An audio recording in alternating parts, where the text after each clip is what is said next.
Shabbat Shalom, everyone. This is our reading. Today we're going to have, or this Yom, we're going to have a little segue. Instead of reading First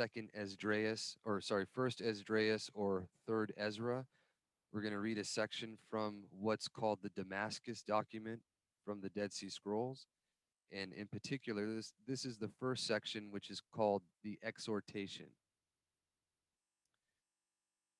It says, "Hearken now, all you who know righteousness, and consider the works of Elohim. For he has a dispute with all flesh and will condemn all those who despise him.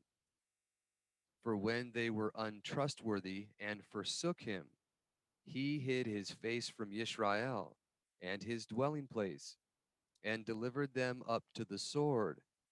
But remembering the covenant of the forefathers, he left a remnant to Yisrael, and did not deliver it up to be destroyed. And in the age of wrath, 390 years after he had given them into the hand of sovereign Nebuchadnezzar of Babylon, he visited them and he caused a plant root to spring from Yisrael and Aharon to inherit his land and to prosper on the top things of his earth. And they perceived their iniquity and recognized that they were guilty men. Yet for 20 years they were like blind men groping for the way." And this is just a recap of the captivity and then the return in the different waves.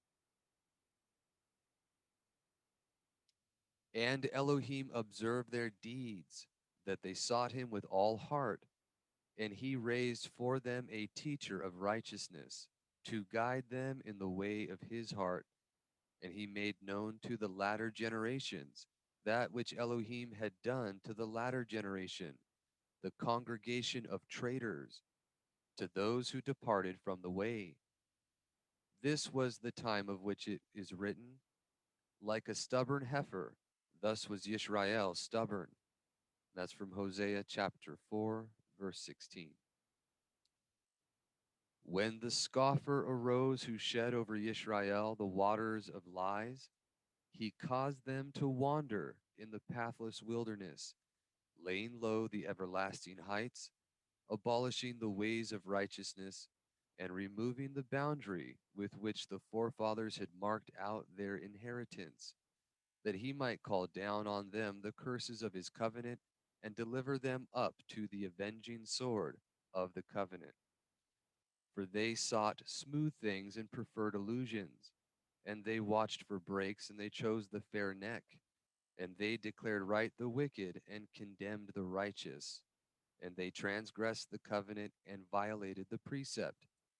They banded together against the existence of the righteous, and loathed all who walked in perfection. They pursued them with the sword, and exalted in the strife of the people. And the and the anger of Elohim was kindled against their congregation, so that he ravaged all their multitude, and their deeds were defilement before him. Hearken now, all you who enter the covenant, and I will unstop your ears concerning the ways of the wicked. Elohim loves knowledge, chokmah and comprehension he has set before him, and prudence and knowledge serve him. Patience and much forgiveness are with him towards those who turn from transgression, but power, might, and great flaming wrath by the hand of all the messengers of destruction towards those who depart from the way and abhor the precept. They shall have no remnant or survivor. For from the beginning Elohim chose them not. He knew their deeds before ever they were created, and he hated their generations. And he hid his face from the land until they were consumed. For he knew the years of their coming, and the length and exact duration of their times, for all ages to come and throughout eternity. He knew the happenings of their times throughout all everlasting years, and in all of them he raised for himself men. I apologize. Sorry about that. But he says, "For from the beginning Elohim chose them not. He knew their deeds before ever they were created, and he hated their generations and hid his face from the land until they were consumed. For he knew the years of their coming, and the length and exact duration of their times, for all ages to come, and throughout eternity. He knew the happenings of their times throughout all the everlasting years, and in all of them he raised for himself men called by name, that a remnant might be left to the land, and that the face of the land might be filled with their seed. And he made known his Kodesh Ruach to them by the hand of his anointed ones, and he proclaimed the truth. But those whom he hated he led astray. Hearken now, my sons, and I will uncover your eyes, that you may see and comprehend the works of Elohim, that you may choose that which pleases him, and reject that which he hates, that you may walk perfectly in all his ways, and not follow after thoughts of the guilty inclination, and after eyes of lust. For through them great men have gone astray, and mighty heroes have stumbled from former times till now. Because they walked in the stubbornness of their heart, the Shamayim watchers fell. They were caught because they did not keep the commandments of Elohim, and their sons also fell, who were as tall as cedar trees, and whose bodies were like mountains. All flesh on dry land perished. They were as though they had never been, because they did their own will, and did not keep the commandment of their Maker, so that his wrath was kindled against them. Through it, the children of Noah went astray, together with their kin, and were cut off. Abraham did not walk in it, and he was accounted a friend of El, because he kept the commandments of Elohim and did not choose his own will, and he handed them down to Yitzhak and Jacob, who kept them, and were recorded as friends of Elohim and party to the covenant forever. The children of Jacob strayed through them and were punished in accordance with their error. And their sons in Mitzrayim, in their stubbornness of their hearts, conspiring against the commandments of Elohim, and each of them doing that which seemed right in his own eyes. They ate blood, and he cut off their males in the wilderness. And at Kadesh he said to them, "Go up and possess the land." But they chose their own will, and did not heed the voice of their Maker, the commands of their teacher, but murmured in their tents, and the anger of Elohim was kindled against their congregation. Through it their sons perished, and through it their sovereigns were cut off. Through it their mighty heroes perished, and through it their land was ravaged. Through it the first members of the covenant sinned, and were delivered up to the sword, because they forsook the covenant of Elohim and chose their own will, and walked in the stubbornness of their hearts, each of them doing his own will.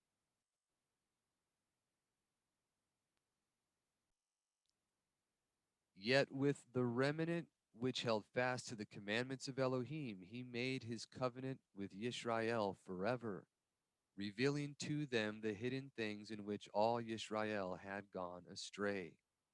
He unfolded before them his Kodesh Sabbaths and his esteemed feasts, the testimonies of his righteousness and the ways of his truth, and the desires of his will, which a man must do in order to exist. And they dug a well rich in water.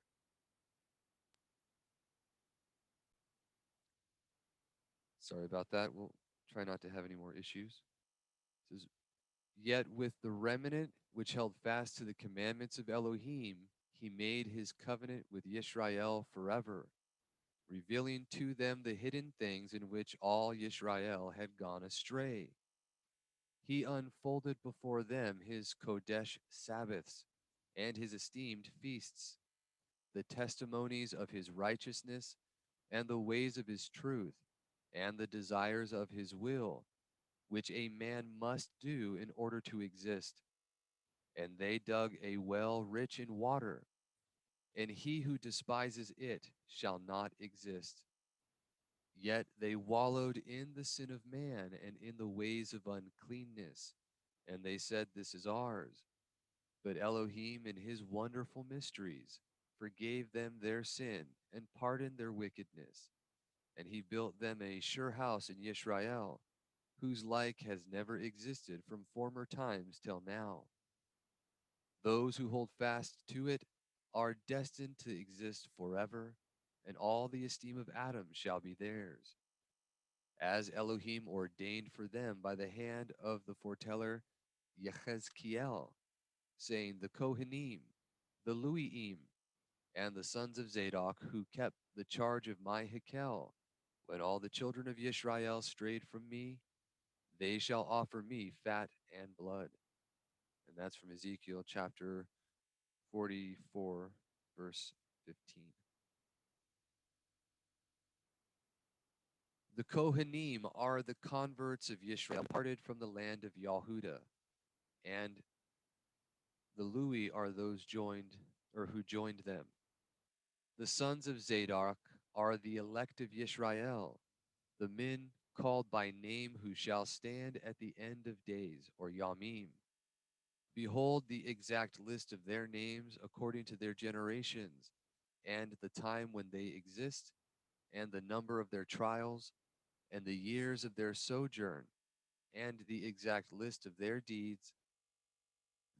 They were the men of Kodashah, or set apartness, whom Elohim forgave, and who declared right the righteous and condemned the wicked. And until the age is completed, according to the number of those years, all who enter after them shall do according to that interpretation of the law in which the first were instructed, according to the covenant which Elohim made with the forefathers, forgiving their sins. So shall he forgive their sins also.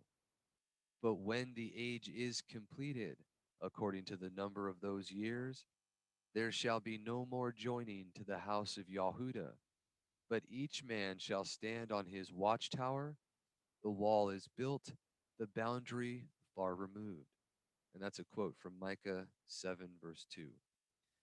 If you need context, the years of the age being completed would have been with the coming of our Mashiach, the giving of the renewed covenant, and the destruction of the Hikkel, and eventually the banding of the Yahudim even from the land, where it's no more in that area that it's supposed to be, but it's each man in the place where they're standing, where it was set up for the assemblies to be.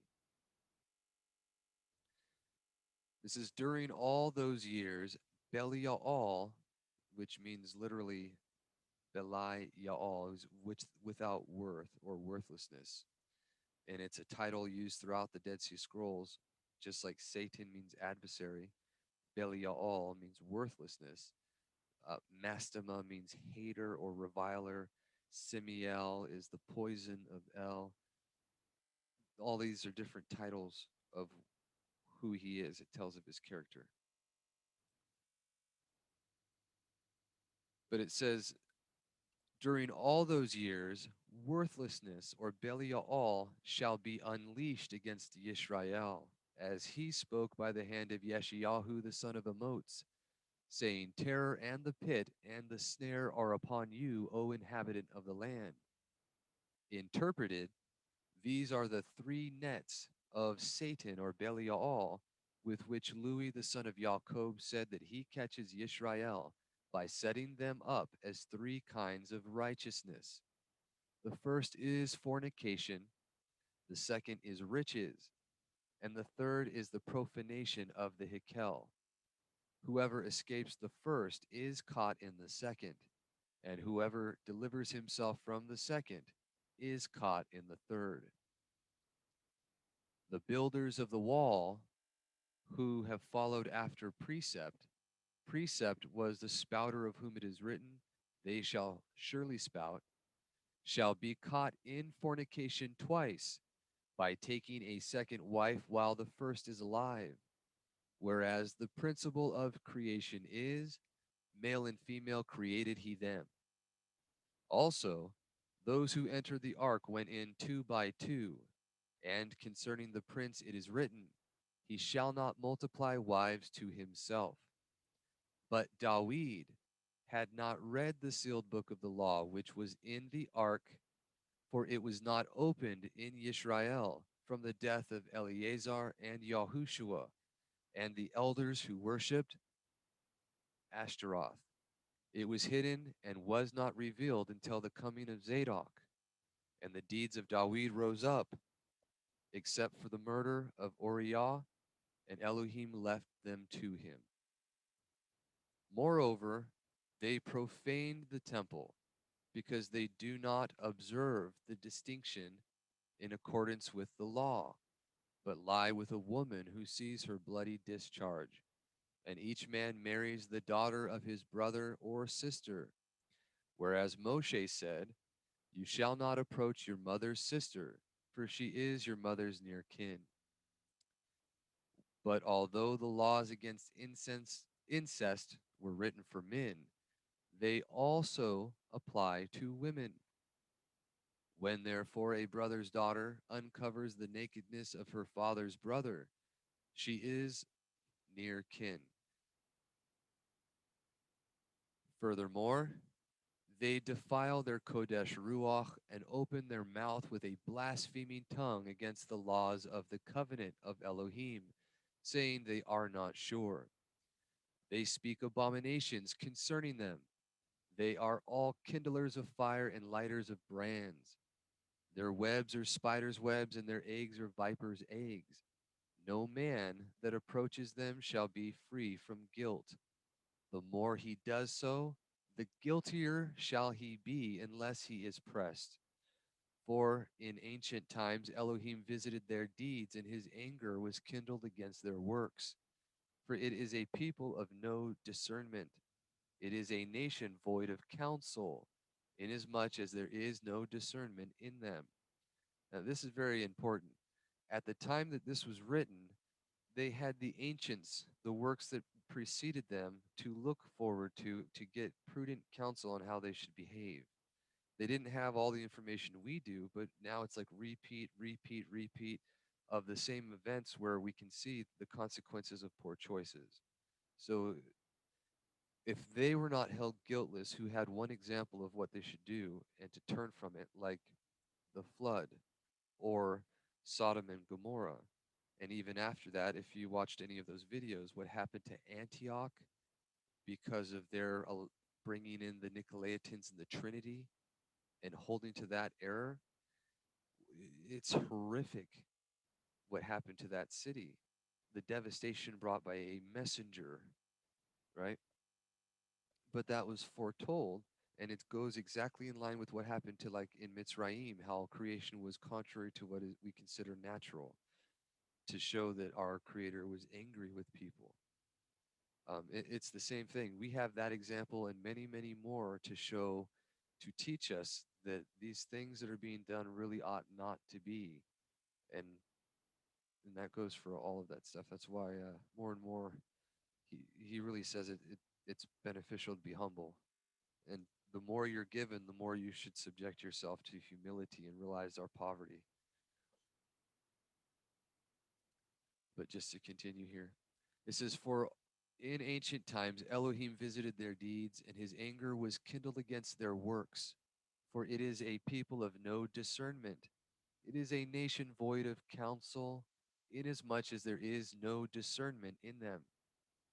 For in ancient times Moshe and Aaron arose by the hand of the Prince of Lights, which is a title for our Mashiach. It's also used specifically in the visions of Amram, when the Prince of Lights is called Melchizedek, amongst other names. And the other, Satan, is called Malki Rasha, or the king of evil, the sovereign of evil, if you will. So right here is the Prince of Lights, and Belial in his cunning raised up Janus and his brother when Yisrael was first delivered. And Janus and Jambres is the other's name. Those are the magicians in Mitzrayim. And at the time of the desolation of the land, there arose removers of the bond, who led Yisrael astray. And the land was ravaged because they preached rebellion against the commandments of Elohim given by the hand of Moshe and his Kodesh anointed ones, and because they prophesied lies to turn Yisrael away from following Elohim. But Elohim remembered the covenant with the forefathers, and he raised from Aaron men of discernment, and from Yisrael men of Chokmah, that and he caused them to hearken. And that's the word in English, hearken, is the same word where we get Shema. It's not just to hear, but it's to hear attentively with the intentions of doing or putting it into practice. So hearken, and they dug the well which the princes dug, which the nobles of the people delved with the staff. And these are all reminiscent of Numbers chapter 19, verse 18. It says, the well is the law, and those who dug it were the converts of Yisrael who went out of the land of Yahudah to sojourn in the land of Damascus. Elohim called them all princes because they sought him, and their renown was disputed by no man. The staff is the interpreter of the law, of whom Yeshayahu said, he makes a tool for his work. And the nobles of the people are those who come to dig the well with the staves with which the staff ordained, that they should walk in all the age of wickedness. And without them they shall find nothing, until he comes who shall teach righteousness at the end of days, or Yamim. Now of those brought into the covenant shall enter the Hikkel, none of those brought into the covenant shall enter the Hikkel to light his altar in vain. They shall bar the door, inasmuch as Elohim said, who among you will bar its door? And who shall not light my altar in vain? Right here in another section of the Dead Sea Scrolls, I believe it's in the community rule, it quotes this section as a reason for why they had left and they were worshiping and having a community outside of the land because it was profane and they were not lighting his altar in vain.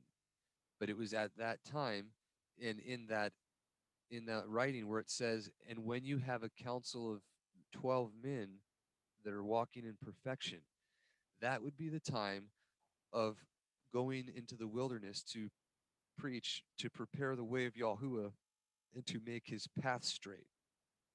So they actually had the instructions for when they were supposed to, when Yahukanan was supposed to go preach after that condition was met. So there's some things going on that tie into stuff that we aren't necessarily aware of, but they don't in any way contradict or take away from Scripture. When it says that Yahukanan was told to go do so, we can see confirmation in the Word, which only speaks what the Ruach only speaks what comes from our Mashiach, which is the Word, which is what's written down for our benefit. So it all ties together. But here we go. Text isn't scrolling. I haven't scrolled just yet. Oh. I thought maybe I got lost.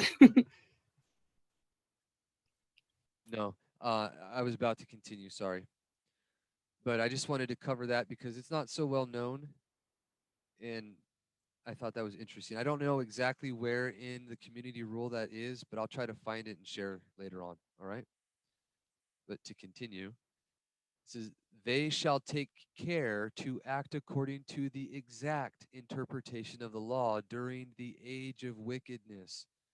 They shall separate from the sons of the pit, and shall keep away from the unclean riches of wickedness acquired by vow or anathema, or from the Hikkel treasure.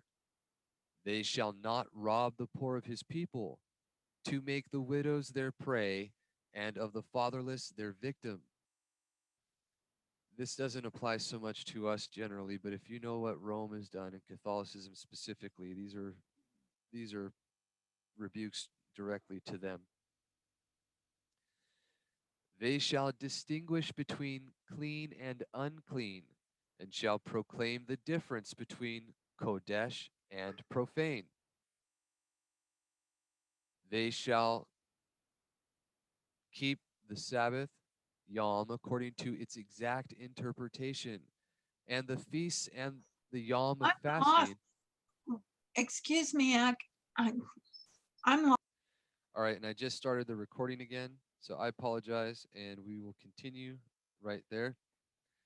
It says, they shall distinguish between clean and unclean, and shall proclaim the difference between kadosh and profane.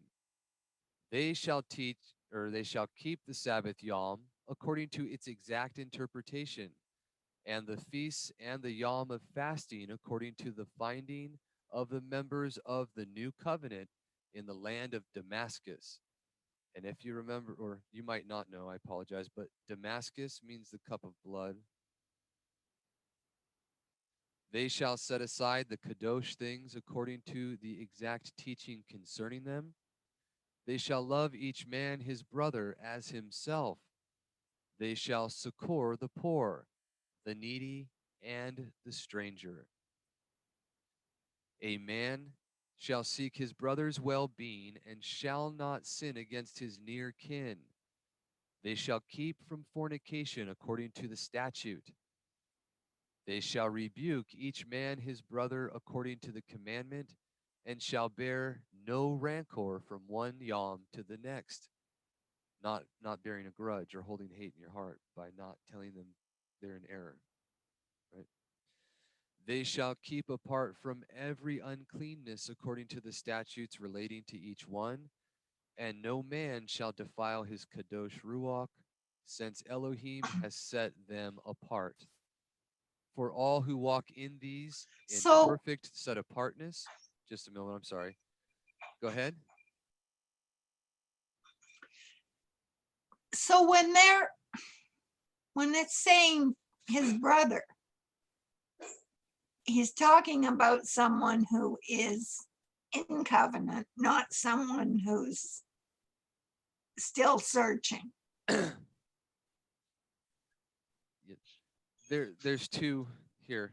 He's talking about not sinning against your near kin, so your literal blood relations. You are not supposed to leave if they're doing stuff that they shouldn't, like Christmas, Easter, saying the wrong names, taking things they shouldn't, committing adultery, whatever it may be. We're not supposed to hate them by keeping silent, but through love of the truth and love of our near kin, to tell them for their own benefit that those things are destructive. How they respond to the truth is just, that's not how we're supposed to concern ourselves. We're supposed to do what is loving. And on the same way, our Mashiach said, "Who is my mother and my brothers and my sister and my brothers?" Right? It's those who are hearing the word of Elohim and doing it. So that means that it's not just our blood relation near kin, but those who profess to be believers that we are to treat in the exact same manner and not be partial. So if we see someone who's a brother in the belief and they're doing something that we know isn't supposed to be done, from the loving kindness of our heart, we're supposed to try to help them. Does that make sense? Yes. All right. Now, we do that. That doesn't mean that we capitulate to error. And here's a perfect example.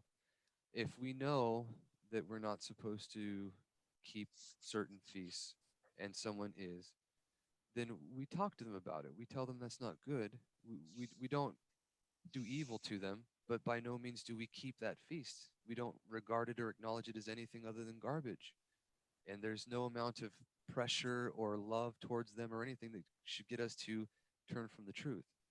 And that's true whether it's a feast day, um, whether it's how to guard the Sabbath, what we're supposed to eat, what we're supposed to wear, having a beard. These things are, his words say certain things. We're required to do certain things. If men want to follow that, that's what we should strive for. but we should not be evil to others because they're not doing what he said.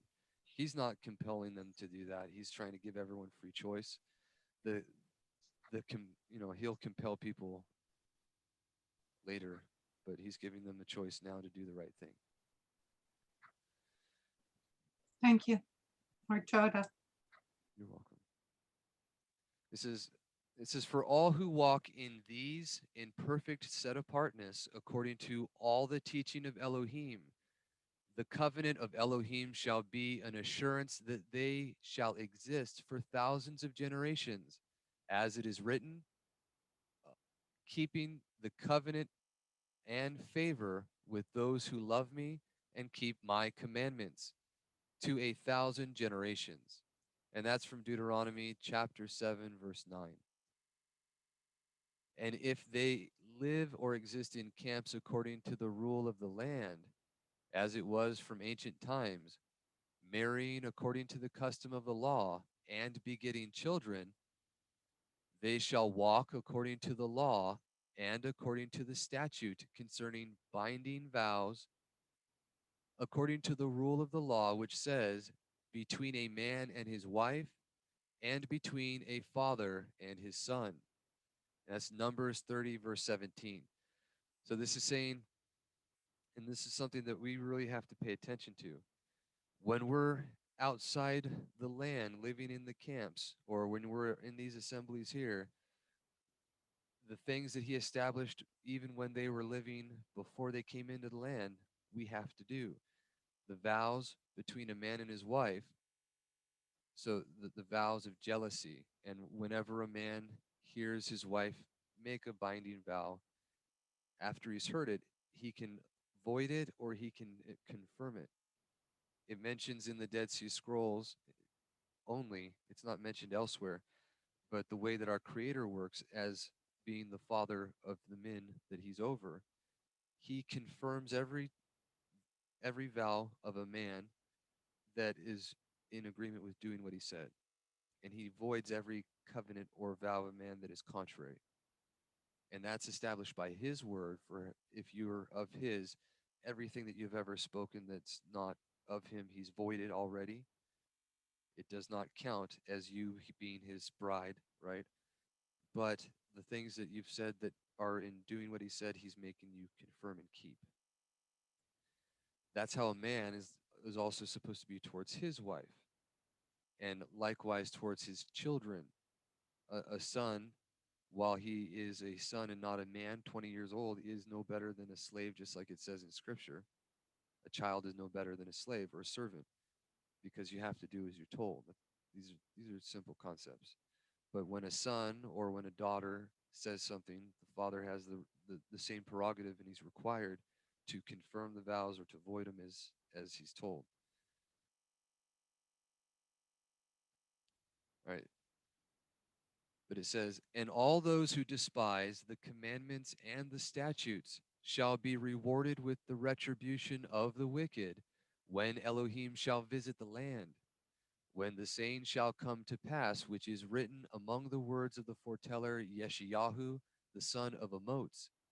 He will bring upon you and upon your people and upon your father's house Yamim, such as has not come since the Yam that Ephraim departed from Yahudah. When the two houses of Yisrael were divided, Ephraim departed from Yahudah, and all the apostates were given up to the sword. But those who held fast escaped to the land of the north. As Elohim said, I will exile the tabernacle of your sovereign and the bases of your statues from my tent to Damascus. Right here, this is so much in here, it's amazing, but I just want to talk about a little bit real quick. When Elohim visits his people is a theme that I've mentioned a few times in a variety of places, but it has to do with the actual word for an overseer in the Greek. And in the Hebrew, it's the word for like the judges and the people that were put to arbitrate over the people throughout the land. But it was their job to examine diligently and to visit and to explain about the visitation, which is a very related word in the Hebrew and the Greek for the word for an overseer, and the word for visitation is one letter difference. And the idea is the overseer is exhorting the people about what's going to happen when Elohim visits his people. What kind of ruach you have in you when he comes is what we will be arbitrated by. And when he separated Ephraim and took him out of the land, everyone doing wickedness was killed. In the same way, when he visited his people, when our Mashiach came, and those that rejected him were given up to the sword, with the culmination of the destruction of Jerusalem in 70 AD. So that's the parallel here. And we can look at those examples to see what we can expect to come when he returns, because he's not inconsistent with these things. Everyone sinning at his return will die, period. But it says, the books of the law are the tabernacle of the sovereign. This part is translated a little differently in our common scriptures. And I don't want to speculate on why. I'm just going to read this one and you can see the explanation they give for it. But he says, when the two houses of Israel were divided, Ephraim from Yehuda, and all the apostates were given up to the sword, but those who held fast escaped to the land of the north, which was the remnant that decided to keep the Torah outside of the land, that would not keep it in the land. It wasn't all of them, but it's the ones that intentionally wanted to be obedient. They went to what we call Ukraine, became known as the Scythians or Scythians, and we read an excerpt about their characteristics. They were commended by multiple secular historians as the most virtuous and civil people of their times. But it says, as Elohim said, I will exile the tabernacle of your sovereign and the bases of your statues from my tent to Damascus. The books of the law are the tabernacle of the sovereign, as Elohim said, I will raise up the tabernacle of Dawid, which is fallen. The sovereign is the congregation, and the bases. So the sovereign is the body, right? But our Mashiach is the head. We are his body, right? The sovereign is the congregation, and the bases of the statues are the books of the foretellers whose sayings Yisrael despised. The star is the interpreter of the law who shall come to Damascus, as it is written, a star shall come forth out of Jacob, and a scepter shall rise out of Yisrael. The scepter is the prince of the whole congregation, and when he comes, he shall smite all the children of Seth. So all the appointed children. And basically he's going to rebuke everyone because no one's righteous in his sight. At the time of the former visitation, they were delivered, whereas the apostates were given up to the sword. And so shall it be for all the members of his covenant who do not hold steadfastly to these, to the curses of the precepts. They shall be visited for destruction by the hand of Belial. That shall be the Yom when Elohim will visit, as he said, the princes of Yehuda have become like those who remove the bond. Wrath shall be poured upon them like water, it says in another translation. For they shall expect for healing, but he will crush them. For they are all of them rebels. For they have not the way of traitors, but have wallowed in the ways of whoredom and wicked wealth. They have taken revenge and borne malice, every man against his brother, and every man has hated his fellow, and every man has sinned against his near kin, and has approached for unchastity, and has acted arrogantly for the sake of riches and gain, and every man has done that which seemed right in his eyes, and has chosen the stubbornness of his heart. They have not kept apart from the people, and their sin, and have willfully rebelled by walking in the ways of the wicked, of whom Elohim said, their wine is the venom of serpents, the cruel poison of asps. That word for serpents there is the word tanim, tau, noon, noon, mem. Tananim, right? Or the tanim is literally the word where we get the sea monster, or it's also translated as dragons in scripture. And that's very specific here because he tells you who the sea monsters are. And that is exactly what is said in the what we call the Testament of Yahuda. The 12 patriarchs all gave testaments on their deathbed to their sons and relatives that were still existing. They foretold what would happen and they exhorted them to right living. In Yahuda's testament, he very clearly says that his children will be like the seas upon which the righteous and the unrighteous are cast, and they will be like sea monsters who mistreat both the innocent and those that need to be punished. So it's a connection right there. And if you really, the more you study the history, the more you'll find out the heads of the sovereigns of every nation are from Yahuda. It's a promise that was given to him, given to Abraham, given to Yitzhak, and specifically to him, that everywhere the sons of men have tread, his children will rule. So this is alluding to that same thing. It says, the sea monsters or dragons are the sovereigns of the peoples, and their wine is their ways. The head of asps is the chief of the sovereigns of Greece, who came to wreak vengeance upon them. But all these things, the builders of the wall and those who dab it with plaster have not comprehended, because a follower of the wind, one who raised storms and rained down lies, had preached to them, against all of whose assembly the anger of Elohim was kindled.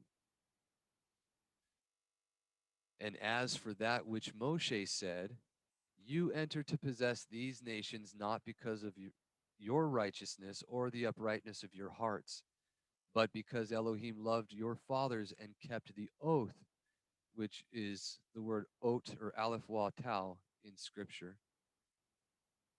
Thus shall it be with the converts of Yisrael who depart from the way of the people, because Elohim loved the first who testified in his favor, so will he love those who come after them. For the covenant of the fathers is theirs. Yet he hated the builders of the wall. If you remember, it's the stone which the builders rejected that became the chief cornerstone.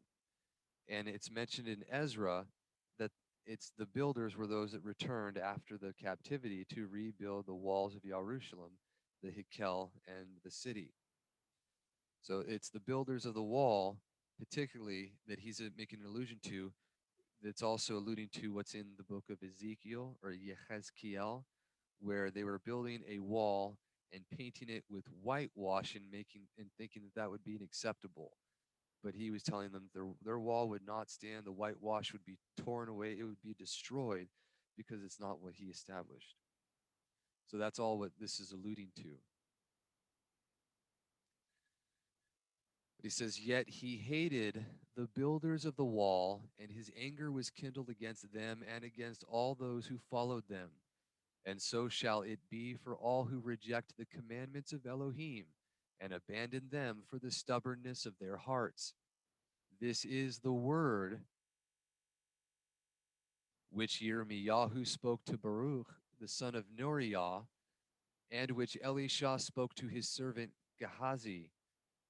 None of the men who entered the new covenant in the land of Damascus, and who again betray it and depart from the fountain of living waters, shall be reckoned with the council of the people, or inscribed in its book from the yom of the gathering in of the teacher of the community until the coming of the Mashiach out of Aaron and Yisrael.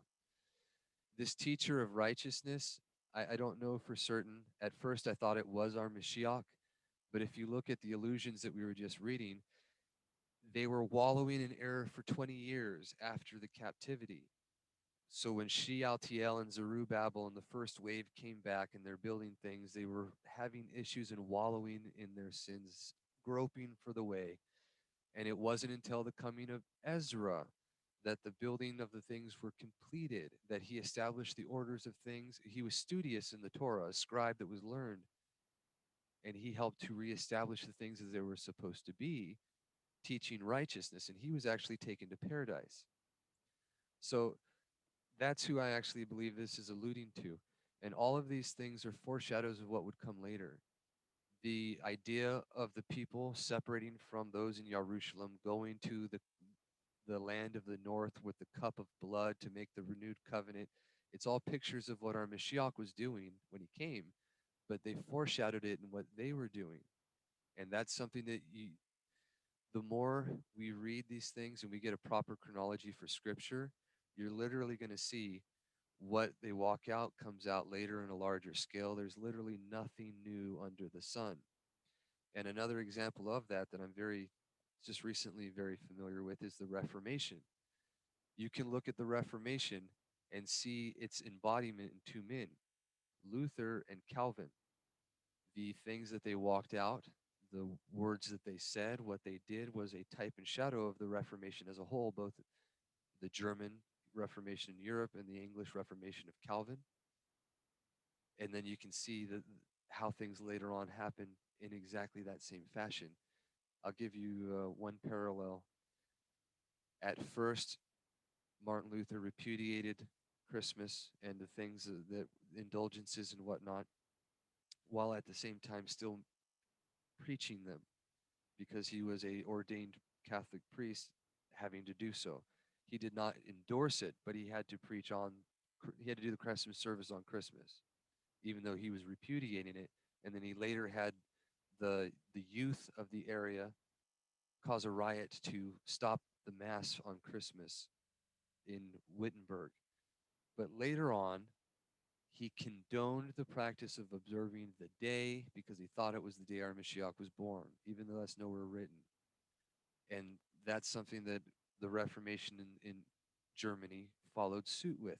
It was at first repudiated and later recapitulated and added back in.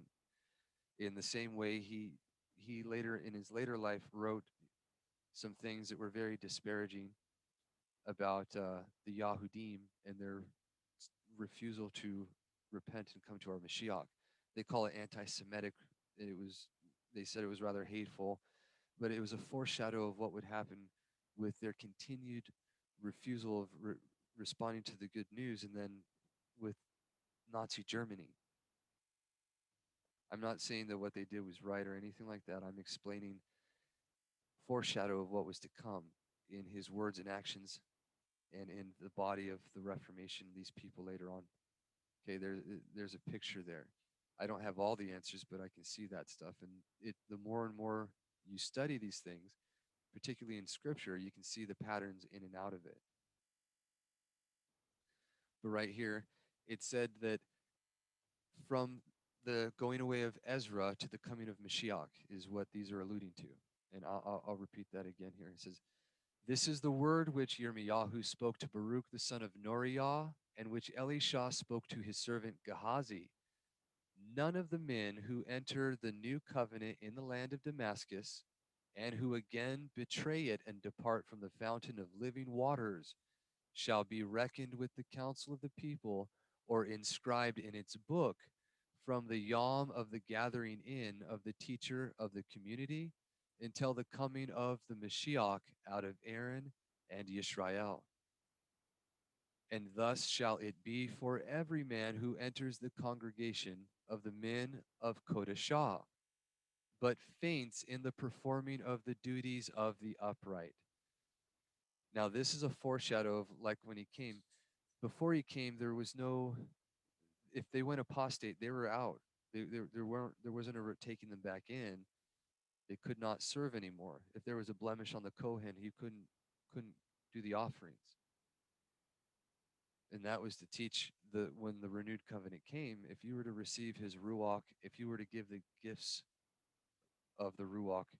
If you had foretelling, healings, miraculous things, tongues, if you were to see these things and you knew the truth and then you were to again turn from it, you get the same treatment as the messengers who sinned, who knew better. There's no more forgiveness for that. All right. But they were in the time before then. So in the time when they were in the land keeping this new covenant, they had the community rule and the Damascus documents where they had their official rules and how they were supposed to be. In there, they had room for repentance and going back in and for returning, but it was within the system. If you were to do things that would separate you outside of the congregation, you were done. There wasn't coming back to that. But to join in with the community there was not compulsory. It was voluntary based on hearing the word and coming to the truth. So it was all foreshadow of what we were doing now back then as well. That's what I was trying to allude to. All right, so it says, and thus shall it be for every man who enters the congregation of men of perfect set apartness, but faints in performing the duties of the upright. He is a man who has melted in the furnace. When his deeds are revealed, he shall be expelled from the congregation, as though his lot had never fallen among the taught ones of Elohim. The men of knowledge shall rebuke him in accordance with his sin, against the time when he shall stand again before the assembly of the men of perfect Kodashah. But when his deeds are revealed, according to the interpretation of the law in which the men of perfect set apartness walk, let no man defer to him with regard to money or work, for all are set apart. For all the set apart ones, or Kodashim, of the Most High have cursed him. And thus, and that's just like Achan, when he took what was under the ban, they had to separate from him, and all that he had, everything was under the ban. It was cursed. And thus shall it be for all among the first and the last who reject the precepts, who set idols upon their hearts and walk in the stubbornness of their hearts. They shall have no share in the house of the law. They shall be judged or arbitrated in the same manner as their companions were arbitrated, who deserted to the scoffer. For they have spoken wrongly against the precepts of righteousness, and have despised the covenant and the pact, the new covenant which they made in the land of Damascus. Neither they nor their kin shall have any part in the house of the law.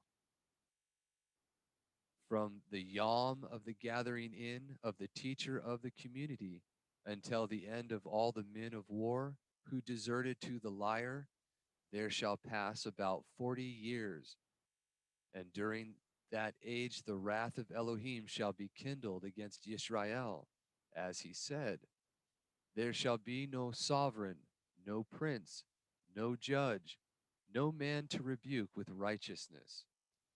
But those who turn from the sin of Jacob, who keep the covenant of Elohim, shall then speak each man to his fellow, to declare right each man his brother, that their step may take the way of Elohim. And Elohim will heed their words and will hearken, and a book of reminders shall be written before him of them that fear or reverence Elohim and worship his name, against the time when deliverance and righteousness shall be revealed to them that reverence Elohim. And then you shall distinguish, and then shall you distinguish once more between the righteous and the wicked, between one that serves Elohim and one that serves him not. And he will show loving kindness to thousands, to them that love him and watch for him for 1,000 generations. And every member of the house of separation who went out of the Kodesh city and leaned on Elohim at the time when Yisrael sinned and defiled the Hikkel, but returned again to the way of the people in small matters, shall be judged according to his ruach in the council of Kodashah. So you see, it, we're going to be, by our fruits, we're going to be known. This is very important because there's been children throughout all these times that have kept the wrong stuff in ignorance, just like Dawid was in ignorance, or not in ignorance, but in nescience. He did not know not to accumulate wives, so that wasn't held against him. Yet he suffered for the problems that it caused. Those things did not go without issue. In the same way, during all this time through history, in the dark ages where the truth was dead, where his name was taken out of the mouths of everyone, where his feasts and the Sabbaths and all were removed from existence on the land as it was foretold, because the truth died for our sakes. He's not going to hold accountable for what they could not know, but it's the fruits. It's the ruach in us, the how we treat one another and how we hold fast to what we know to be true. That's what we're going to be judged for. And that's never changed. The one thing we want to do, especially as we continue to grow and learn the truth, is as we hear, we turn from what we know not to be correct, and then it's held as ignorance was the cause of that. But if we capitulate or we make compromises or we go back to something that we know not to be true, that's a problem. And that's something that um, I'll give you two examples of what happened. John Wycliffe, he made the first English translation of the scriptures, was foretold in the Revelation. You can see that more as you watch those videos. But in that, he's repudiating the added traditions and the things that Rome was doing while still doing those very things. And while it was during his existence that it was foretold by our Creator in Revelation that Chronos would be no more. Chronos being the Greek name for the Roman Saturn, which would be the false mighty one that has to do with Saturnalia on the 25th of December. And that's directly what Christmas paganized, washed over and tried to take over. So it was an official edict from above in his word and from the signs in the Shamayim and accompanied on the land that this was not to happen anymore. After the publishing of Wycliffe's scriptures and his putting out the doctrines that are contrary, he actually got a stroke while doing Mass on Christmas, and he died on the Gregorian New Year as a seal that this was to be put an end to by our Creator. He himself was a reformer trying to turn away from the error. He was accepted, but he was not left unpunished for the things that he was still in error with, but it's not held against him. However, it was put as a sign for everyone to say that's the end. These things happened to him on those days for our benefit so we can learn not to. And another witness to that was Martin Luther. During the Reformation, in his earlier times, he repudiated all error. He himself had been quoted as saying that it's only when ministers go away from what they know to be written that they condemn themselves. And then later in life, he capitulated to the thing and put out publications where he was acknowledging Christmas as the birth of our Mashiach, where it's nowhere written. But none of the indulgences, none of the lasciviousness, none of the evil things that were going on with that day, he repudiated all of that, but he accepted that day. And a year after he published that, he likewise had health issues and died. So there's no means left unpunished for the errors, but he's not held accountable. It's the fruits. And there was actually the parallel that quite like Martin Luther or quite like Samson, where he had to go through some calamity and he was not necessarily completely walking right and died in the course of serving our Maker. That's something similar that might have happened with Martin Luther there at the end. But I mention those because this is the same that's true for us. We're not in the positions that they are. We're not ordained ministers with responsibilities of that capacity. But each one of us, to the capacity that we're able, can learn the truth and turn to him. So just to continue here, we were right here at the Malachi 3:18. And it says, "And he will show loving kindness to thousands, to them that love him and watch for him for 1,000 generations. And every member of the house of separation who went out from the Kodesh city and leaned on Elohim at the time when Yisrael sinned and defiled the Hikkel, but returned again to the way of the people in small matters, shall be arbitrated according to his ruach in the council of set apartness.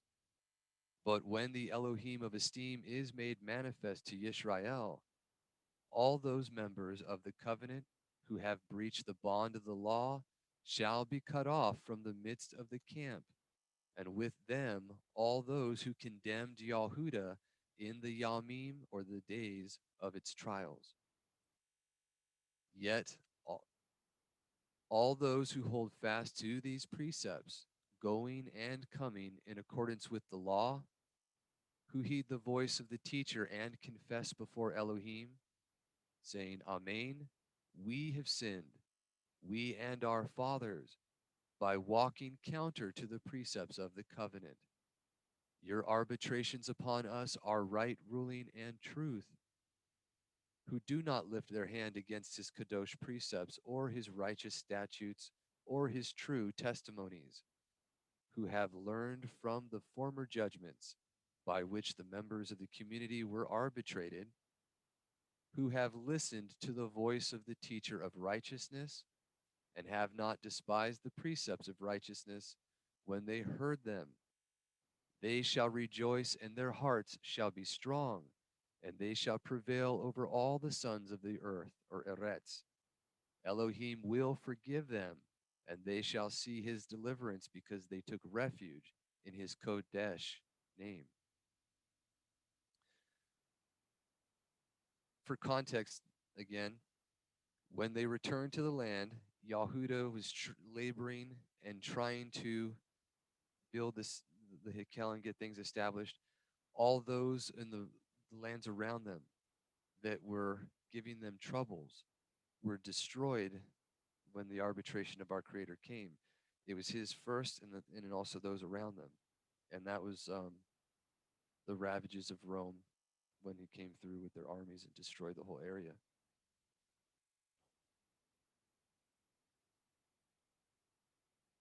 It says, yet all those who hold fast to these precepts, going in and coming.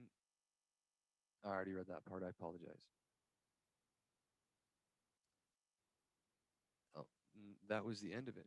So there you have it. This was the exhortation. The version that's in the study edition might be a little different. This was originally from the complete Dead Sea Scrolls, the Penguin's Classic Edition.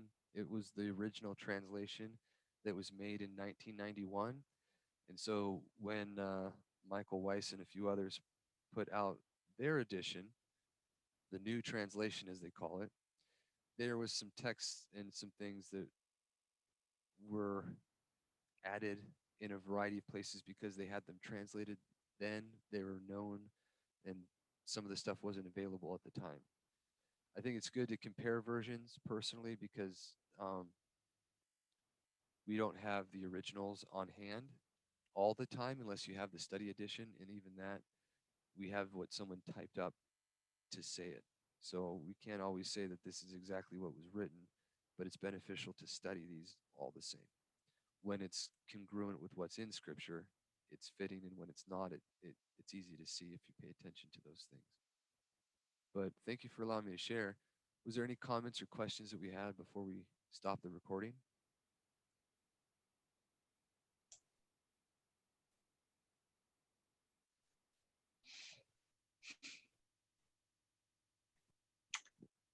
No comments or questions about that? All right. So with that said, everyone have a wonderful Shabbat and week ahead, and we will see you next time. Thank you very much.